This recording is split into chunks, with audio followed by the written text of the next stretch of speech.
to our islands.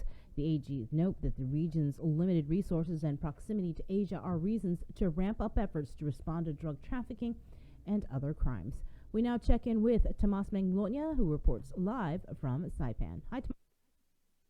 Good evening, Bree and Chris. Here's the latest making news in the CNMI. We were at the CNMI legislature yesterday during an education committee hearing. PSS Associate Commissioner for Student and Support Services, Bonnie Pangilinan, shared with representatives some tentative plans for the upcoming school year. Take a listen.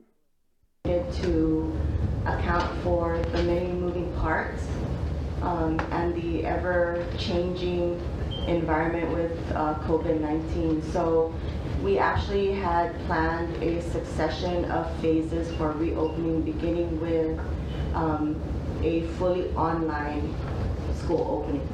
And that was the direction that we were headed in anticipation for still staying on yellow. But yesterday everything changed. We are now on blue, and so the next phase of that would have to be a hybrid opening.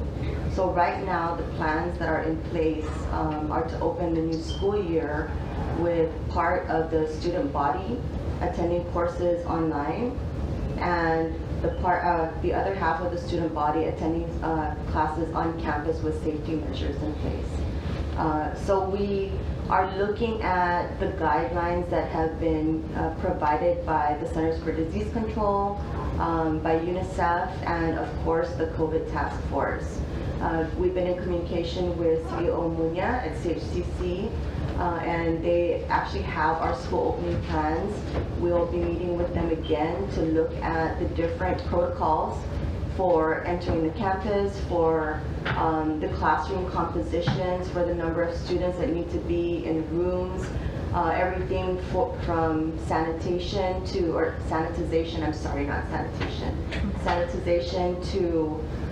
isolation rooms, and including putting new personnel on staff so that we have liaisons between CHCC and the school. An RFP should be ending tomorrow. We have put out an RFP to put school nurses back on campuses to be those liaisons between the school and the hospital.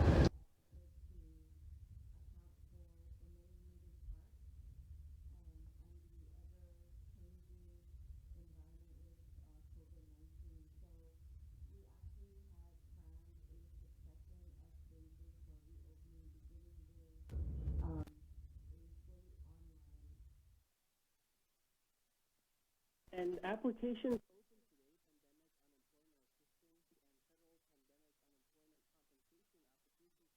information was released. The CNMI Department of Labor will be accepting applications for PUA and FPUC in Saipan, Rhoda, and Tinian starting today, June 17, through December 26, 2020. There are two ways to apply. Online application submissions are at hiremarianas.com. Manual application submissions are at locations for people to submit the PUA and FPUC paper applications at various DOL locations on Saipan, Tinian, and Rhoda. And some new CHCC guidelines updated for restaurants and bars which offer dine-in services during level blue, which we are now in on Saipan, and in the CNMI must adhere to the additional following rules.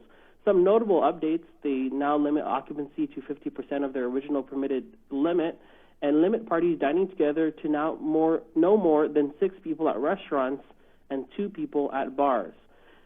And the latest numbers from the Commonwealth Healthcare Corporation's dashboard: the CNMI remains at 30 cumulative confirmed cases of COVID-19 with 2 deaths. Saipan has tested just over 7,000 people. 458 people have been tested on Tinian, and 556 people have been tested on Rhoda. Of course, this comes as the Commonwealth Healthcare Corporation plans to move community-based testing into villages in the coming week. Bring Chris, that's the latest here in the CNMI. Thanks, Tomas. A new civil suit alleging clergy sexual abuse has been filed against various Catholic Capuchin entities, including San Vicente School in Barricada. The complaint in Guam District Court seeks a jury trial on behalf of AAAA, who was allegedly assaulted in the mid-1960s.